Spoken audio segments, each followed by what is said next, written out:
요즘 환자분들이 지속적으로 감기가 떨어지지 않고 6개월씩 가는 분들이 굉장히 많습니다. 이것은 코로나 사태 이후 생긴 특별한 현상입니다.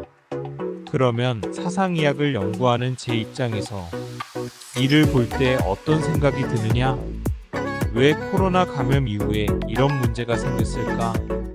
왜 이전하고 달리 독감들이 낫지 않고 지속적으로 목소리가 잠기고 장기침을 하면서 크게 열도 나지 않으면서 오래도록 지속되나?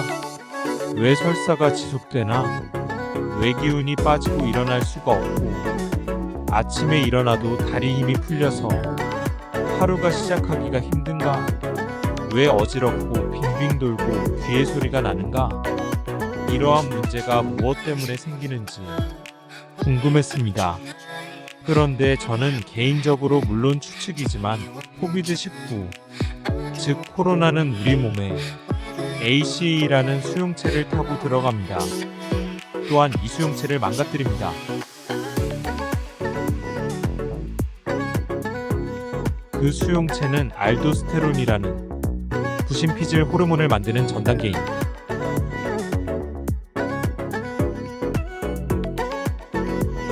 안지오텐신 수용체로 부신피질 호르몬인 알도스테론을 자극하면 우리 몸의 소금기가 재흡수되고 유지되는 것입니다.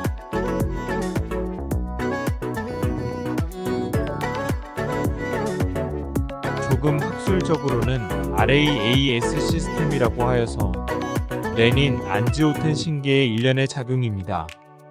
이의 결론은 무엇이냐? 체내의 혈액량이 줄어들면 염분 배설을 시키지 않기 위해서 이 장치가 작동하면서 알도스테론이라는 일종의 스테로이드를 생산시키고 이뇨를 억제하는 바소프레신이라는 항이뇨 호르몬을 배출합니다. 그리고 신장에서 염분을 더 재흡수를 하는 것입니다. 그런데 코로나가 그 수용체를 타고 들어가면서 그 소금 공장을 망가뜨린다고 생각합니다. 그래서 사람 몸의 소금 염도가 떨어집니다. 그러면 염도가 떨어지는 것을 우리가 쉽게 알 수 있는 방법이 있을까요? 예, 있습니다. 소변염도계를 사서 체크해 보시면 정상적인 소변은 0.9에서 1.2 사이가 나와야 됩니다. 그런데 염도가 떨어지신 분들은 0.3에서 0.5가 나옵니다. 그런데 요즘 환자분들한테 소변염도계를 권해서 찍어보라고 그러면 0.3이나 0.5가 나오는 분들이 많습니다.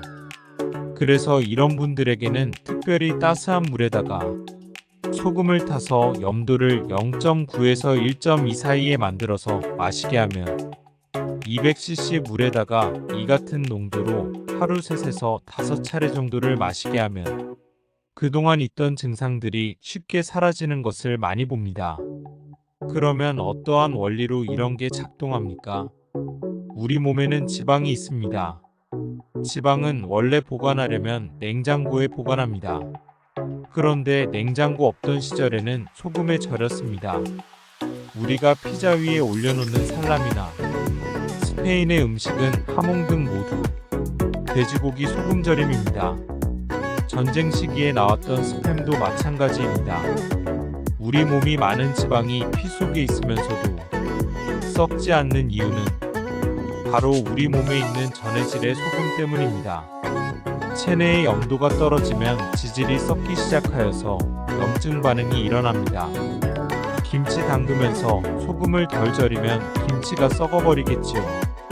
근데 코로나가 들어가서 부분적으로 우리 몸의 여러 군데에 존재하는 ACE 수용체를 망가뜨립니다. 이를 이용해서 우리 몸에 침투합니다. 우리 ACE 수용체는 여러 군데에 있습니다. 장기에도 있고 췌장에도 있고 심장에도 있고 눈에도 있고 그럼 부분적으로 어느 한 부분을 파괴시키면 그쪽의 소금 농도가 떨어지면서 염증 반응이 일어나는 거죠.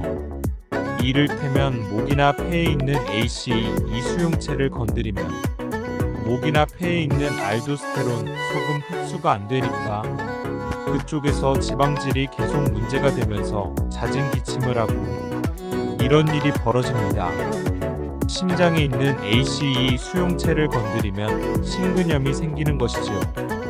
코로나로 급성 심근염 등이 생기는 것도 이러한 이유입니다.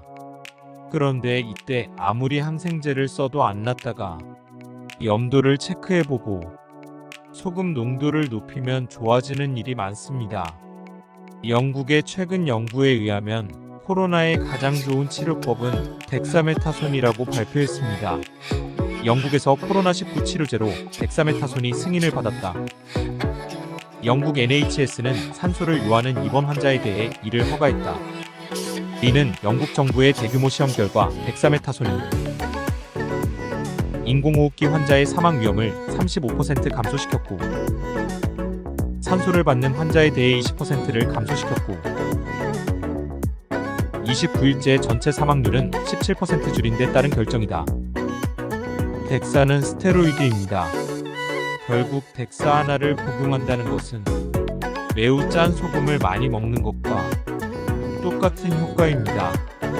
코로나 초기에 한국분 한 분이 외국으로 출장 가서 당시 손가락 산소 측정기와 덱사메타손만 가지고 가서 호텔에서 나오지도 못하면서 숨이 차서 재보면 산소 포화도가 떨어지고 하면 덱사량을 늘리면서 살아나온 기사를 본 적이 있습니다.